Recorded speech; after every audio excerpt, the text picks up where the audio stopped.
Hi అండి, నేను Telegram ఛానల్లో ఎడ్యుకేషన్ పర్పస్ కోసం శారదా మోటార్స్ స్టాక్ని పోస్ట్ చేశాను. ఎందుకోసం అనేది రీజన్ చూసేద్దాం.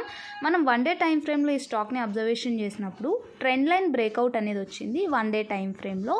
అండ్ అది కాక ఇది నాన్ స్టాప్గా కన్సాలిడేషన్ 2 to 3 months నుంచి కన్సాలిడేషన్ వచ్చింది. ఒకసారి బ్రేక్అవుట్ అయింది, బట్ అక్కడి నుంచి కూడా మొమెంటం డౌన్ఫాల్ వచ్చి ఎగ్జాక్ట్ సపోర్ట్ ఏరియా నుంచి double bottom with trend line breakout మీరు అబ్జర్వేషన్ చేస్తే నీట్గా చార్ట్ని మీకు కనిపిస్తుంది. అండ్ ఇక్కడ ఇంకోటి విషయం ఏంటంటే చూడండి, double bottom with trend line breakout and consolidation కూడా వచ్చింది.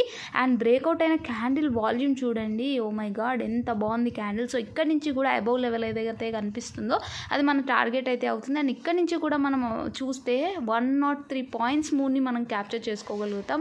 అంటే 9% మూవ్ని ఇక్కడ నుంచి క్యాప్చర్ చేసుకోగలుగుతాం. కాబట్టి ఇది మీ వాచ్ లిస్ట్లో యాడ్ చేసుకుని అబ్జర్వేషన్ చేయండి. అండ్ ఆర్ఎస్ఐ కూడా అబౌవ్ 70 ఉంది అండ్ వాల్యూమ్ కూడా గుడ్. అండ్ మంత్లీ టైం ఫ్రేమ్లో మనం అబ్జర్వేషన్ చేసినప్పుడు ఇక్కడ నుంచి కూడా ఇది ఈ లెవెల్ తర్వాత క్రాస్ అయింది అని అంటే ఇమీడియట్గా నెక్స్ట్ లెవెల్ ఏదైతే ఉందో అక్కడ వరకు మొమెంటం చేసే ఛాన్స్ ఉంటుంది. అండ్ వీక్లీలో కూడా చూడండి మంచి కన్సాలిడేషన్ రేంజ్ బ్రేక్అవుట్ అయింది. So thank you so much. Follow for more.